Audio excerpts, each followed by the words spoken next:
Today we'll be looking at two models from Spectre Miniatures. We'll be looking at the Blackmailer and the Banker. These models are dressed in civilian clothes and they're not carrying weapons.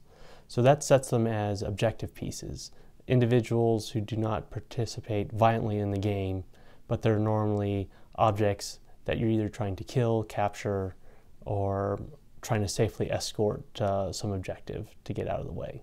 So let's start with the Banker. The Banker's in full suit and tie, and he's carrying a briefcase in his left hand. So this is the ideal corporate official going into the third world country to loot or rob, or he could be the government official. You don't have to use him as Banker. He could be the government official from the Department of Defense passing through Iraq to see how money's being spent. That idea that he's the formal higher-up exec, hence the suit, the tie, and the briefcase. So he fits that executive appearance in the model.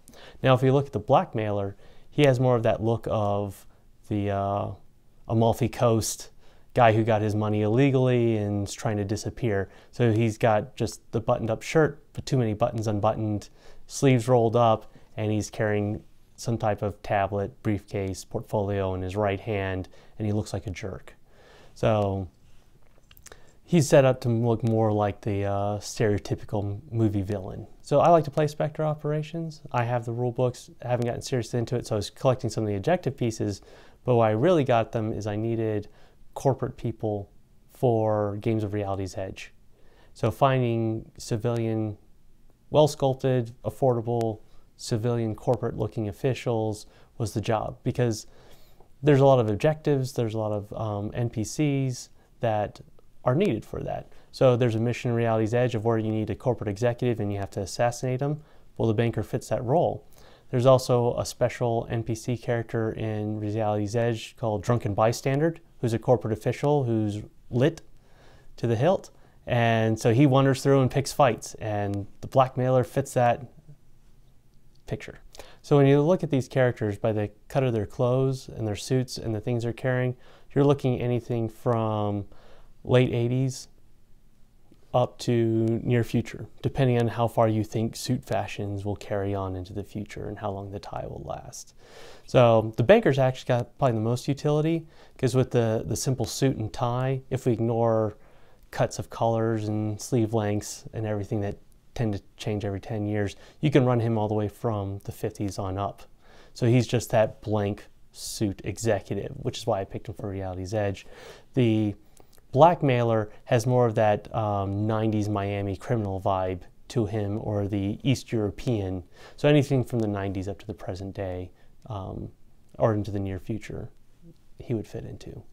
So Spectre Operations makes their miniatures in metal and in 28mm true scale. So that means they're thin when compared to 28mm heroic scale.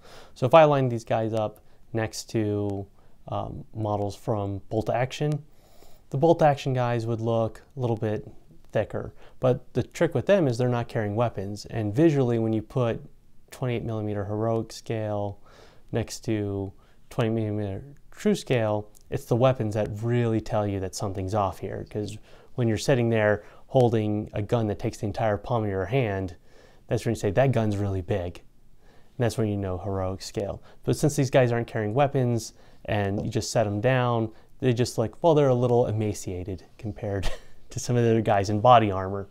Okay, well, that will work. Right now, you can order from online from Spectre Operations website. They don't have any retail outlets yet, but it does look like they are going to be picking up a US distributor, either someone in Texas or an online distributor. I think they're still playing that out. A lot of metal miniature manufacturers are looking for US partners to help lower the shipping and handling costs. We've seen that with Footsore Miniatures, and it looks like Spectre Operations is going to go the same way. Both these models are sold separately. They're not sold as a set, and they run about $5 a model. Then you'll throw on shipping and handling, which can run anywhere from $5 to $7, depending on the weight and the exchange rate of when you purchase. Well, thank you for joining us today at Miniature Wargaming Labs. I hope you enjoyed that review, and please join us again.